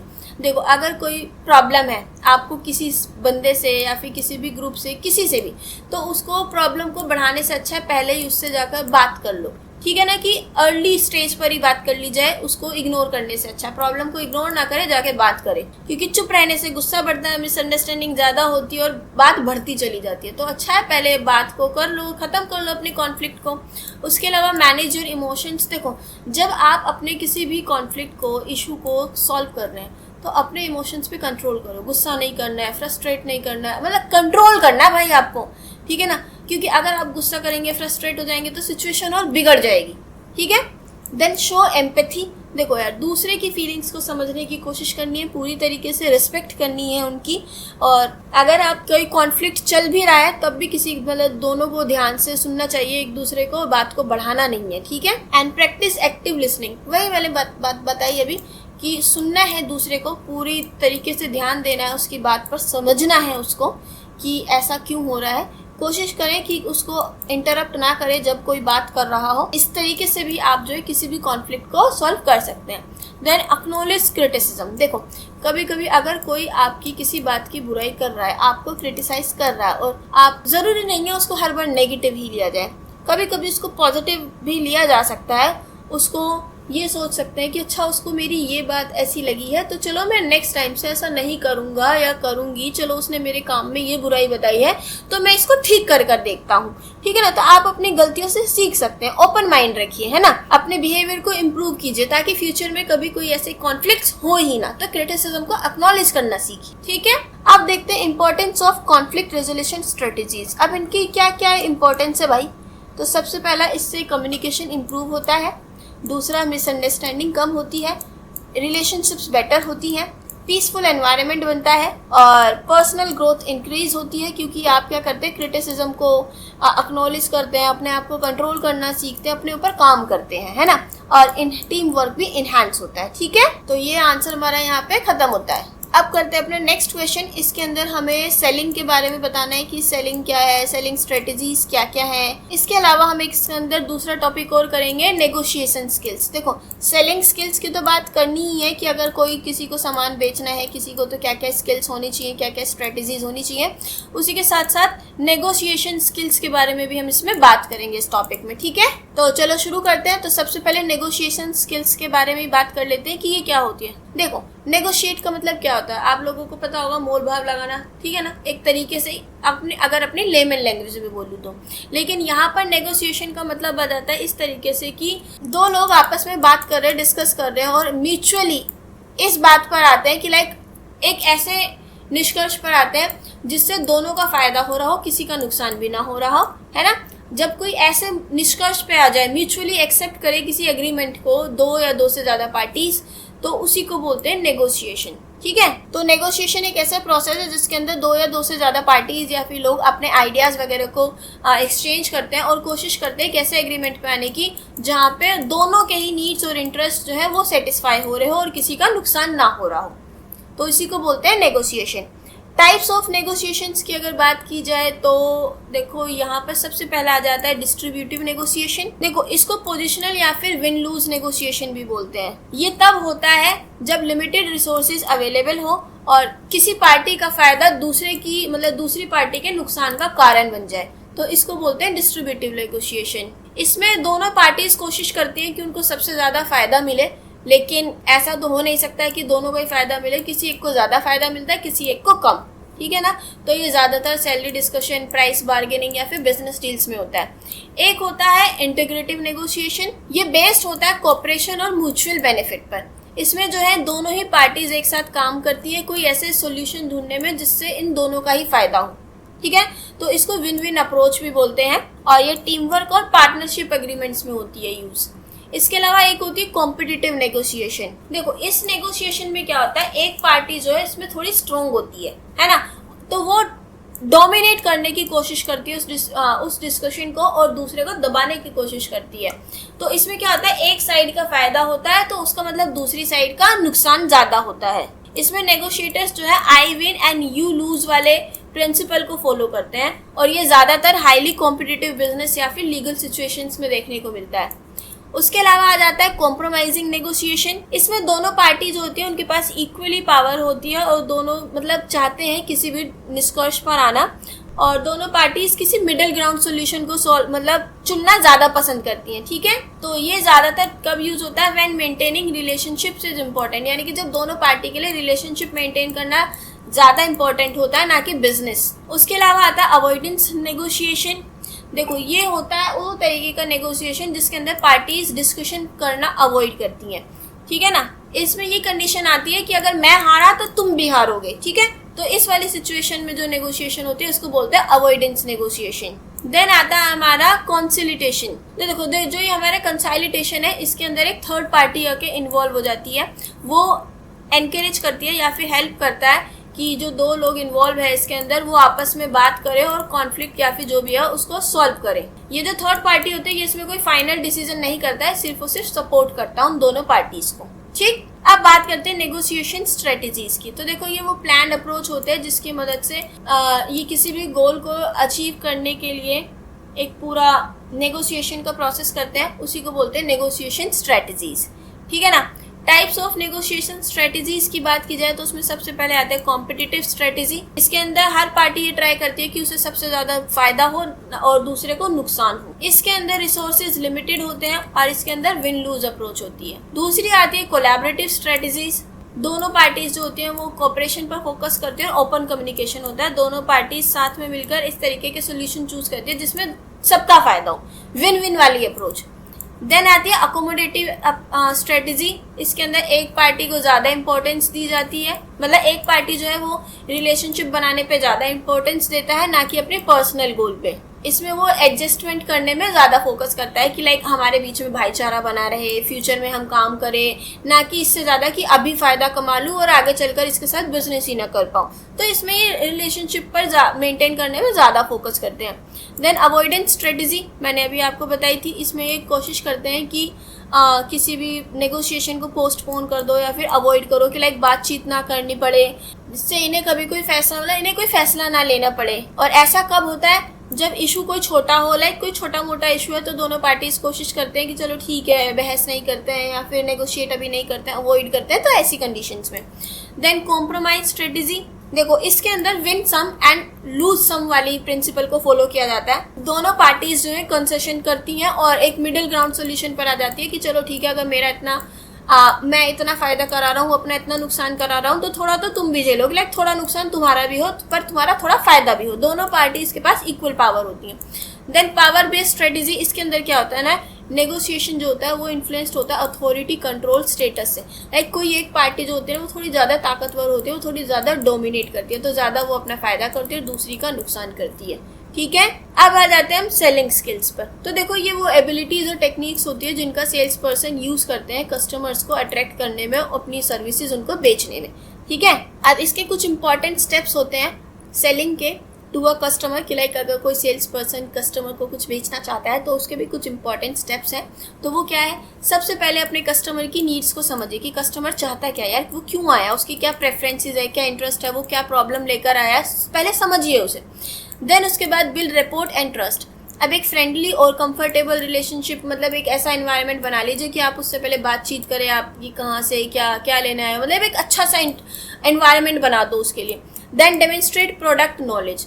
अब सेलर को जो है ना अपने प्रोडक्ट की पूरी नॉलेज होनी चाहिए कि उसका क्या प्रोडक्ट है, उसकी क्या सर्विस है, फीचर्स, बेनिफिट, प्राइस, उसे सब पता होना चाहिए कि लाइक अगर कस्टमर ने उससे क्वेश्चन किया नहीं और वो उसे 4 जवाब दे दे कि लाइक आपने तो एक चीज़ पूछी है, लो मैं आपको 4 बता रहा हूँ। ठीक है, then customize the sales pitch. देखो यार, अब जो सेल्स पर्सन होता है ना उसे एडजस्ट करना है, मतलब वो टाइम टू टाइम एडजस्ट करता रहे कस्टमर के टेस्ट एंड प्रायोरिटीज़ के अकॉर्डिंग। ठीक है, और उसके अलावा प्रोवाइड प्रोडक्ट डेमोन्स्ट्रेशन, अगर ज़रूरत पड़े उसको अपने प्रोडक्ट्स का डेमोन्स्ट्रेशन देने की, तो वो उनको उसको यूज़ करके दिखा सके, प्रैक्टिकली, विजुअली, उसको अच्छे से उसके मतलब हर चीज़ बता सकें। Then handle concerns empathetically. देखो अगर कस्टमर की कोई कंप्लेन होता है, डाउट होता है या फिर उसे किसी चीज़ को लेकर थोड़ा भी प्रॉब्लम लग रहा है तो उसको वो कामली हैंडल करे, पोलाइटली, और उसको समझाए, उसको सहानुभूति दे या फिर कुछ भी, ताकि उनके फ्यूचर में भी रिलेशनशिप्स जो है वो बेटर रहे और वो आगे भी उस कस्टमर जो है आगे भी उनके पास आता रहे। ठीक है, अब बात करते हैं सेलिंग स्ट्रेटजीज की। तो देखो बहुत सारी सेलिंग स्ट्रेटजीज होती हैं। तो सबसे पहला होता है रिलेशनशिप सेलिंग। तो देखो ये जो स्ट्रेटजी होती है फोकस करती है इस चीज़ पे कि लॉन्ग टर्म रिलेशनशिप बनाया जाए किसी भी कस्टमर के साथ, ताकि वो आपकी कंपनी के साथ या फिर आपके साथ जुड़ कर रहे। दूसरा आता है कंसल्टेटिव सेलिंग। इसके अंदर सेल्स पर्सन एक एडवाइजर की तरह एक्ट करता है और मदद करता है कस्टमर को कोई भी चीज़ ढूंढने में, प्रोडक्ट वगैरह उसकी ज़रूरत के अकॉर्डिंग। ठीक है ना। देन आता है डायरेक्ट सेलिंग। यहाँ पर प्रोडक्ट या फिर सर्विसेज जो होती हैं वो डायरेक्ट कस्टमर्स को बेच दी जाती है बिना किसी इंटरमीडिएट्स के। ठीक है। उसके अलावा फिर सोल्यूशन सेलिंग, जो यहाँ पर जो सेल्स पर्सन होता है उनका मेन प्रॉब्लम होता है अपने कस्टमर की प्रॉब्लम्स को सॉल्व करना, ना कि कोई सामान उन्हें बेचना है। उनका काम है प्रॉब्लम को सॉल्व करना, जैसे कि कस्टमर सर्विस वाला काम होता है। ठीक है। देन उसके अलावा आता है हमारा अप सेलिंग स्ट्रेटजी। यहाँ पे कस्टमर्स को एनकरेज किया जाता है हायर क्वालिटी प्रोडक्ट खरीदने के लिए या फिर ज़्यादा महंगा प्रोडक्ट खरीदने के लिए, ताकि उन्हें ज़्यादा बेनिफिट्स मिल सकें। देन क्रॉस सेलिंग स्ट्रेटजी, इसमें जो कस्टमर्स को है ना यहाँ पर उनको ऑफर किया जाता है उनके रिलेटेड या फिर कॉम्प्लीमेंट्री प्रोडक्ट्स कि जो भी वो मेन परचेज कर रहे हैं कि उसके साथ यहाँ पर इनको अगर ये लेते हैं तो ये फ़ायदा मिलेगा, अगर आपने ये ख़रीदा तो आपको इसके साथ ये फ्री मिलेगा, तो इस तरीके से। तो उसको बोलते हैं क्रॉस सेलिंग स्ट्रेटजी। देन आ जाते हैं हम डिजिटल सेलिंग पे। देखो ये ऑनलाइन प्लेटफॉर्म्स होते हैं सोशल मीडिया वेबसाइट्स वगैरह पे, जैसे अमेजोन, नायका वगैरह ये सब। ठीक है। देन कॉम्पिटिटिव सेलिंग, यहाँ पर सेल्स पर्सन जो होता है वो हाईलाइट करता है अपने प्रोडक्ट के एडवांटेजेस वगैरह, और जो दूसरे जो कॉम्पिटिटर्स प्रोडक्ट्स होते हैं उनके कंपैरिजन में वो उनकी बुराइयाँ बताएगा, आपको अपने फ़ायदे बताएगा, तो इसको बोलते हैं कॉम्पिटिटिव सेलिंग। ठीक है। अब देखो यहाँ पे मैंने आपको एग्जाम्पल दिए हैं 2 सेलिंग स्ट्रेटजीज के, relationship selling and cross selling. ठीक है ना। तो ये आप देख लेना खुद से। ये हमारा क्वेश्चन भी यहाँ पर खत्म होता है। ठीक है। अब करते हैं अपने क्वेश्चन नंबर 6। तो देखो इसमें हमें शॉर्ट नोट लिखना है ये सभी टॉपिक्स हैं। Importance of courtesy in communication, debate क्या होती है, ग्रुप डिस्कशन की क्या स्ट्रेटजीज है, मेमो सर्कुलर क्या होते हैं। तो चलो शुरू करते हैं। तो सबसे पहले शुरू करते हैं importance of courtesy in communication, कि कम्युनिकेशन की कर्टेसी में क्या इंपॉर्टेंस है। तो कर्टेसी इन कम्युनिकेशन ये क्या है? देखो, कर्टेसी इन कम्युनिकेशन का मतलब होता है आप जब किसी से बहुत पोलाइटली, रिस्पेक्टफुली, थॉटफुली बात करते हैं, ये सोच समझ कर कि अगर मैंने कुछ गलत बोल दिया तो हो सकता है किसी को बुरी लग जाए, अगर आप ये सब बातें ध्यान में रखकर बात करते हैं तो इसी को बोलते हैं कर्टेसी इन कम्युनिकेशन, ठीक है ना। तो इसका मतलब होता है कि आपको दूसरों से बात करते हुए काइंड वर्ड्स के इस्तेमाल करना होता है, उन्हें इज्जत दिखानी होती है, उनकी फीलिंग्स की कदर करनी होती है। ओके, अब इसकी क्या इंपॉर्टेंस है? तो देखो, इससे आपके रिलेशनशिप्स अच्छे बनेंगे, ठीक है ना। आपके बीच में ट्रस्ट, रिस्पेक्ट और जो है ना, मतलब ये डेवलप होगा, क्रिएट होगा, ठीक है। उसके अलावा आपकी कम्युनिकेशन जो है वो और बहुत अच्छी हो जाएगी, इफेक्टिव हो जाएगी, ठीक है, कि दूसरा आपकी बात को बहुत अच्छे से समझेगा। उसे लगेगा कि हाय, मेरी फीलिंग्स की भी कितनी कदर कर रहा है, मेरी बात को भी सुन रहा है, बहुत ध्यान से सुन रहा है, तो मैं भी इसकी सुनूंगा, ठीक है ना। तो आदमी आपको सुनना चाहता है फिर। उसके अलावा प्रोफेशनल इमेज आपकी बहुत अच्छी बन जाती है, और इसमें झगड़े, लड़ाई झगड़े और मिसअंडरस्टैंडिंग होने के जो चांसेस है वो बहुत कम हो जाते हैं। उसके अलावा टीम वर्क और कोऑपरेशन जो है वो एनकरेज करता है ये, क्योंकि जो कर्टेसी है वो प्रमोट करता है एक फ्रेंडली और सपोर्टिव एनवायरनमेंट को, तो जिसके अंदर हर कोई काम करना चाहता है। उसके अलावा इनहेंसेस कस्टमर सेटिस्फेक्शन, यानी कि जो कस्टमर है ना, जो आपके साथ काम कर रहा है, वो सेटिस्फाइड फील करता है, उसे ऐसा लगता है कि मेरी रिस्पेक्ट हुई है, मेरे फीडबैक की कोई वैल्यू है, तो उसको भी अच्छा लगता है, ठीक है। अब देखते हैं व्हाट इज डिबेट। अब डिबेट क्या होती है? देखो, डिबेट एक फॉर्मल कम्युनिकेशन होता है, या फिर आप इसको आर्ग्यूमेंट बोल सकते हैं, दो या फिर दो से ज़्यादा लोगों के बीच में, या फिर किसी ग्रुप के बीच में। अब ये किसी पर्टिकुलर टॉपिक पर होती है या फिर किसी एक मुद्दे पर होती है। ऐसे ही नहीं कि मुंह उठाया, कोई भी आया और किसी भी मुद्दे पर कुछ भी बोलकर चला गया, नहीं। इसके अंदर बाकायदा पार्टिसिपेंट्स होता है, वो किसी एक मुद्दे को चुनते हैं और फिर उसके ऊपर बहस करते हैं, इसको बोलते हैं डिबेट। और वो अपने ओपिनियंस, आर्ग्यूमेंट्स वगैरह सब इसके अंदर रखते हैं। तो ये भी एक बहुत इंपॉर्टेंट मेथड है कम्युनिकेशन का, ठीक है। तो यहाँ पे मैंने एक डेफिनेशन दी है डिबेट की। इसके अलावा बात करते हैं फीचर्स क्या होते हैं डिबेट के। देखो, ये फॉर्मल डिस्कशन है, इसके कुछ प्रॉपर रूल स्ट्रक्चर्स होते हैं, पूरा एक प्रोसीजर फॉलो होता है। इसके अलावा इसमें प्रेजेंस ऑफ अपोजिंग व्यूज़। देखो, इसके अंदर कम से कम दो साइड्स होती हैं, यानी कि एक सपोर्टिंग, जो उस टॉपिक को सपोर्ट कर रहे हो, और दूसरा जो उसके खिलाफ बोल रहे हो। डिबेट हमेशा होती है कि एक टॉपिक के कोई उसके सपोर्ट में हो और कोई उसके अपोज में हो, ठीक है। देन इसके अंदर लॉजिकल आर्ग्यूमेंट्स रखे जाते हैं, फैक्ट, एग्जाम्पल, एविडेंसेस का यूज़ किया जाता है। ऐसा ही नहीं जो मन में आया मुंह उठा के बोल दिया। इसके अंदर एक टाइम लिमिट होती है, हर किसी को एक टाइम लिमिट दी जाती है कि चलो आपको 30 सेकंड के अंदर ही अपनी बात रखनी है, 1 मिनट या फिर कुछ भी। ऑडियंस और जज होते हैं इसके अंदर, जितनी भी डिबेट्स होती हैं हमेशा वो ऑडियंस और जजेस के सामने होती है। देन परसुएसिव कम्युनिकेशन, इसका जो मेन पर्पस होता है वो होता है हमेशा दूसरे को कन्विंस करना। हो सकता है जो इसके पक्ष में है वो चाहते हैं कि जो इसकी बुराई कर रहे हैं उन्हें उसके पक्ष में लाए, और बुराई वाले सोचते हैं कि ये इतने इसकी तारीफ क्यों कर रहे हैं, ऐसे तो इसमें कुछ खास है ही नहीं, हम इन्हें इसकी बुराई दिखाएंगे, ठीक है। तो ये इसका एक फीचर हो गया। उसके अलावा टाइप्स ऑफ डिबेट की बात की जाए तो कुछ फॉर्मल डिबेट्स होती है, इनफॉर्मल, पार्लियामेंट्री यानी कि जो पार्लियामेंट में होती है, पब्लिक डिबेट्स होती हैं, एंड देन कुछ टीम डिबेट्स होते हैं। ये हो गए types of debate. Importance of debate की बात की जाए तो इसमें कम्युनिकेशन स्किल्स इंप्रूव होती हैं, क्रिटिकल थिंकिंग यानी कि सोचने की जो क्षमता है वो बेटर होती है, कॉन्फिडेंस आता है क्योंकि इसमें आप पब्लिक स्पीकिंग, लोगों के सामने बोल रहे हैं, और देन नॉलेज आपकी बढ़ती है क्योंकि जो आपको पता, ज़रूरी आपको हर बात के बारे में हर कुछ सारी बात पता है नहीं ना, तो इसमें आपकी नॉलेज भी इंक्रीज होती है।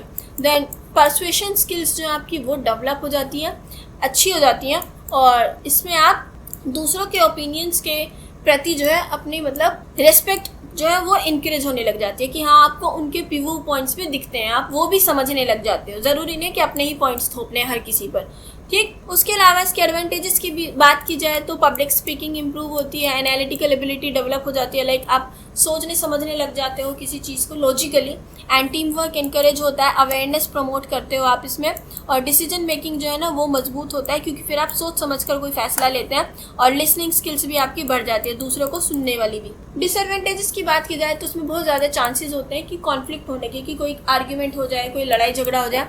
उसके अलावा इमोशनल रिएक्शंस भी आते हैं इसमें, यानी कि कभी कभी होता है कि अपनी बात को बोलते बोलते जो पार्टिसिपेंट्स हो ना, या तो वो इमोशनल हो जाते हैं या फिर उन्हें गुस्सा भी आ जाता है अपनी बात को बोलते बोलते। देन ये थोड़ा सा टाइम कंज्यूमिंग वाला प्रोसेस होता है। उसके अलावा इनमें मेन फोकस सिर्फ जीतने पर होता है क्योंकि हर कोई इस बात पर ध्यान देता है कि मुझे दूसरे वाले बंदे को अपने तरफ लाना है, ना कि उनकी बात को समझना है, ठीक है ना। उसके अलावा अनइक्वल पार्टिसिपेशन भी हो सकता है कि हो सकता है कि कभी कि जो पक्ष और विपक्ष वाली बात आ गई कि कभी हो सकता है विपक्ष में ज़्यादा लोग हैं पक्ष में कम, तो कभी पक्ष में ज़्यादा है और विपक्ष में कम, तो ऐसे अनइक्वल पार्टिसिपेशन हो सकता है। देन मिसयूज ऑफ इंफॉर्मेशन, कि कभी कभी गलत या फिर मिसलीडिंग फैक्ट्स का भी इस्तेमाल किया जा सकता है इसमें अपने आर्ग्यूमेंट्स को सपोर्ट करने के लिए। अब आते हैं हम स्ट्रैटेजी ऑफ ग्रुप डिस्कशन। देखो ग्रुप डिस्कशन क्या होता है, ये एक ऐसा मेथड है कम्युनिकेशन का जिसके अंदर बहुत सारे लोग आपस में बैठकर किसी एक पर्टिकुलर टॉपिक पर अपने विचारों को शेयर करते हैं, ठीक है ना, इसी को बोलते हैं ग्रुप डिस्कशन। अब इसकी क्या क्या स्ट्रैटेजीज है, देखो सबसे पहले तो आपको टॉपिक को क्लियरली समझना होगा। बोलने से पहले ये समझिए कि आप किस टॉपिक पर डिस्कशन करने वाले हैं, आपको उसके बारे में सारी इन्फॉर्मेशन इकट्ठी करनी होगी। दूसरे के बाद अब आप जब भी डिस्कशन स्टार्ट करते हैं तो कॉन्फिडेंटली स्टार्ट कीजिए, ठीक है ना, हमेशा कॉन्फिडेंस के साथ बोलना है, एकदम क्लैरिटी के साथ बोलना है, अपना पॉजिटिव इंप्रेशन बनाना है, गलत नहीं बोलना है। तीसरा, कम्युनिकेट क्लियरली एंड पोलाइटली, अपनी बात को हमेशा क्लियर बताइए, कॉन्फिडेंटली बताइए और रिस्पेक्टफुली बताइए। सिंपल लैंग्वेज का यूज़ करना है, गलत वर्ड्स का यूज़ नहीं करना है, या फिर कोई ऐसी वोकैब यूज़ नहीं करनी है जो दूसरों को भी समझना है, ठीक। प्रैक्टिस एक्टिव लिसनिंग, कोशिश कीजिए दूसरों को सुनने की भी, यही नहीं कि सिर्फ अपना ही अपना बोलना है, दूसरों के व्यूज़ को सुनना भी है।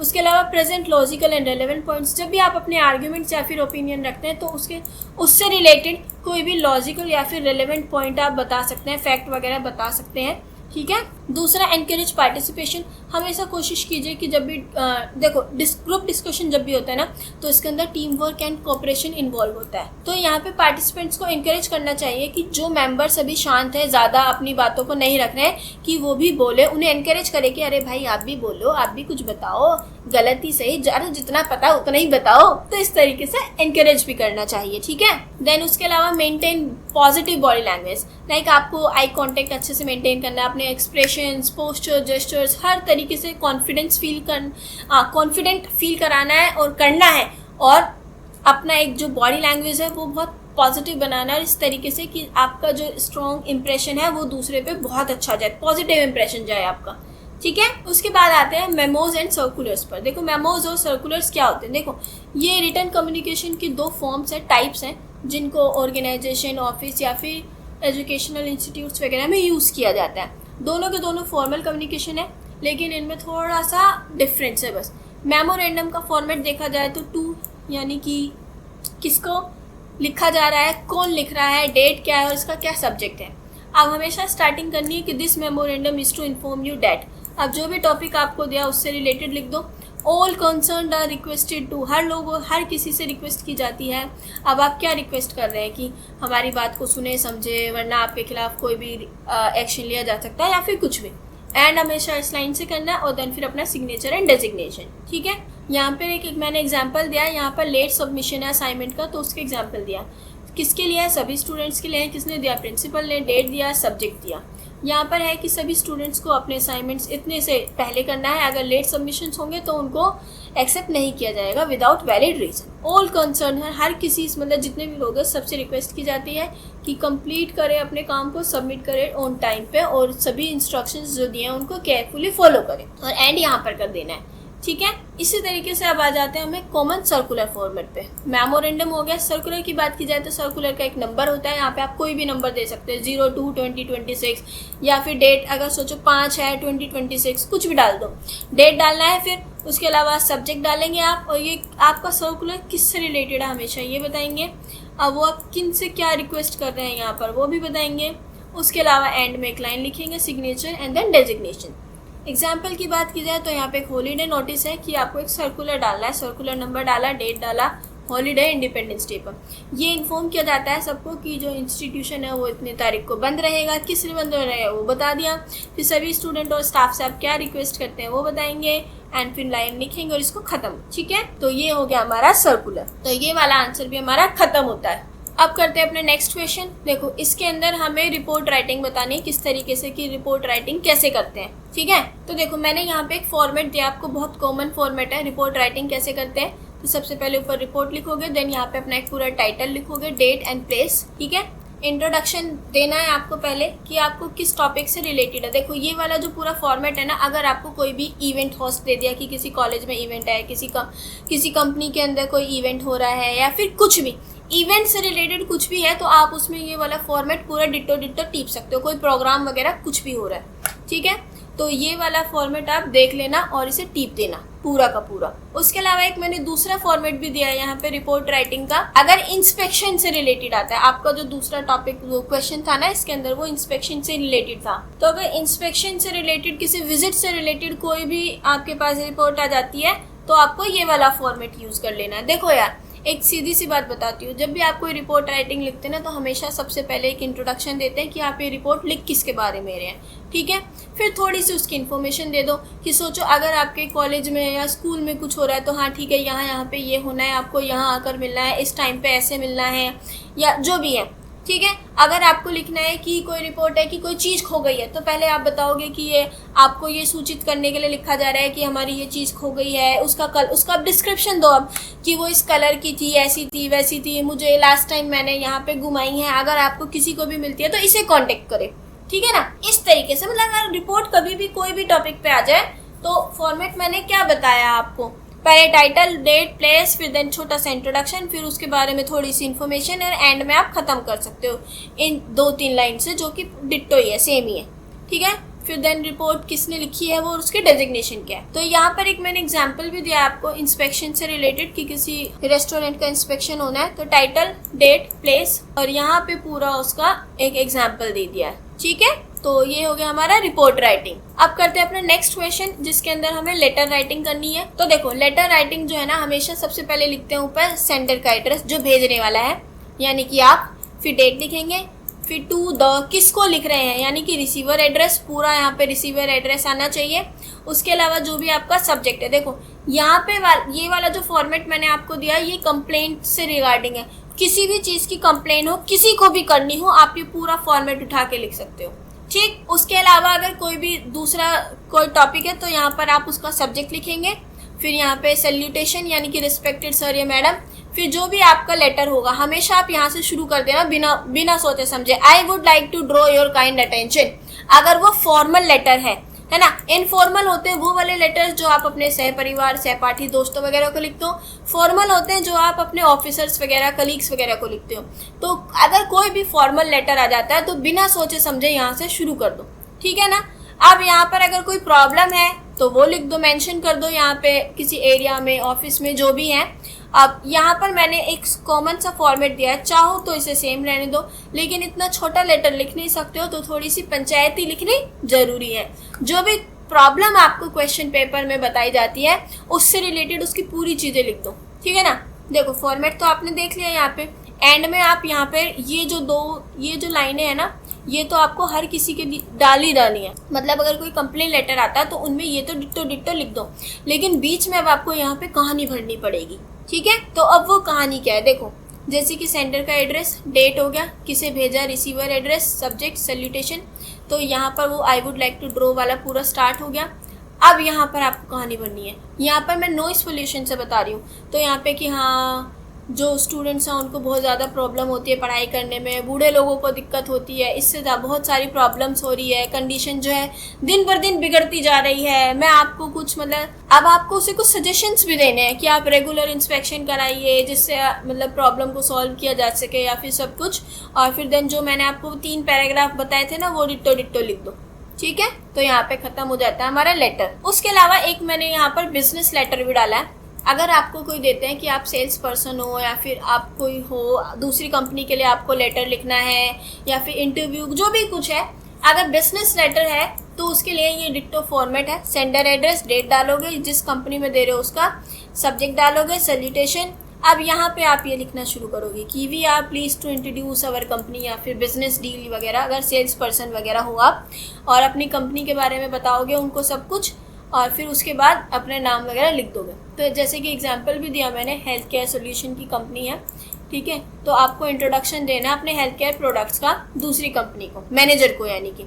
तो यहाँ पे आप अपने प्रोडक्ट्स के बारे में भी थोड़ी इन्फॉर्मेशन ज़्यादा दे सकते हो। ये तो थोड़ा छोटा है लेकिन आप अच्छी खासी इन्फॉर्मेशन दे सकते हो चाहो तो, ठीक हो गया। तो ये क्वेश्चन हमारा यहाँ पे ख़त्म होता है।